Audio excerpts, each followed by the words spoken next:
दिल्ली में कूड़े के पहाड़ पर बड़ी सफलता। आप सरकार ने ओखला लैंडफिल साइट से 4 एकड़ जमीन खाली कराई। नई दिल्ली। दिल्ली की आम आदमी पार्टी आप सरकार ने राजधानी के सबसे बड़े कूड़ा स्थलों में से एक ओखला लैंडफिल साइट पर बड़ी सफलता हासिल की है। सरकार ने दावा किया है कि उन्होंने इस साइट से 4 एकड़ जमीन पर जमा कूड़े के अंबार को हटा दिया है। यह कदम आप सरकार के लिए एक महत्वपूर्ण उपलब्धि है, जिसे पहले दिल्ली में कूड़े के पहाड़ों की समस्या के लिए आलोचना का सामना करना पड़ा था। MNI द्वारा जारी एक प्रेस विज्ञप्ति के अनुसार दिल्ली के नागरिकों का यह एक प्रमुख सवाल था कि इन विशालकाय कूड़े के पहाड़ों से कब मुक्ति मिलेगी। मौजूदा सरकार ने इस दिशा में तेजी से काम करते हुए ओखला लैंडफिल साइट पर बदलाव की शुरुआत कर दी है। सरकार ने इस काम को तेजी से पूरा करने के लिए मशीनों की संख्या को भी 3 गुना बढ़ा दिया है। इस खबर को आप सरकार की एक बड़ी उपलब्धि के तौर पर देखा जा रहा है, जो दिल्ली को स्वच्छ और हरा भरा बनाने की दिशा में प्रयासरत है। आने वाले समय में ये देखना होगा कि सरकार अन्य लैंडफिल साइटों पर भी इसी तरह की सफलता हासिल कर पाती है या नहीं। कूड़े के पहाड़ जैसे दिल्ली का एक फीचर जैसा बन गए थे। एक ऐसी दिल्ली जो वर्षों से इन कूड़े के पहाड़ों के साथ में लगातार चल रही थी और एक यक्ष प्रश्न था कि ये कूड़े के पहाड़ कब खत्म होंगे। तो आप देखिए कि आज 4 एकड़ जमीन कूड़े का पहाड़ पीछे धकेल दिया गया है, खाली हो गई है ये जगह। और जहां ये सारे बैम्बू प्लांट आज लगाए गए हैं, ये काम जो है केवल कहने से, झूठे वायदे करने से नहीं पूरे होते। इसके लिए योजना, इसके लिए कार्य करना पड़ता है।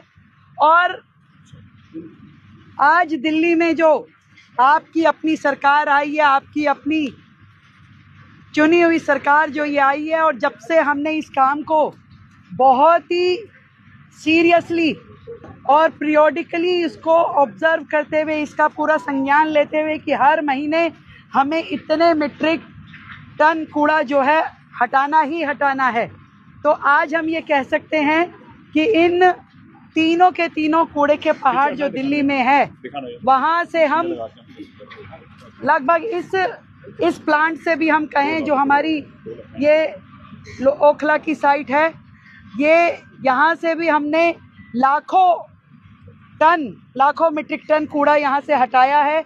और आज मैं ये समझती हूँ कि यहाँ पे लगभग 30 लाख मीट्रिक टन कूड़ा बचा है।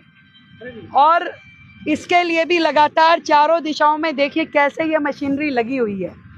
जो पहले जितनी मशीनरी थी उसको हमने 3 गुना कर दिया। अब जो लेटेस्ट मशीनरी को यहाँ लगा के ये कूड़ा सेग्रीगेट हो रहा है, और वो जो इनर्ट बचता है उस इनर्ट को लगातार जो हमारे हाईवे बन रहे हैं NHAI के माध्यम से हम उनको वहाँ डंप कर रहे हैं, ताकि पूरे तरीके से ये कूड़ा ख़त्म हो सके। और आज ये पूरा बांस का खेत, बांस जो एक अच्छी ऑक्सीजन देता है, एनवायरनमेंट को हरियाली देता है, बहुत जल्दी बढ़ता है। ये दिल्ली के लिए एक सपना साकार होता है। ऐसा ही तो है कि एक नया सपना जो दिल्ली देख रही है, विकसित दिल्ली का, खूबसूरत हरित दिल्ली का, वो सपना साकार हो रहा है। और ये जो ज़मीन खाली हुई है, इस पे इस शहर के लिए बेहतरीन प्रोजेक्ट को लाया जाएगा जो जनता के काम आएंगे। दिल्ली को खूबसूरत करना है, दिल्ली को बेहतर करना है। और ये सारी डेवलपमेंट जो चारों दिशाओं में आपको दिख रही है, जितनी मशीनें यहाँ लगी है, जितने टेम्पो ट्रक लगे हैं, लगातार डे नाइट काम कर रहे हैं। ये फ़र्क है नाम वाली सरकार का और काम करने वाली सरकार का।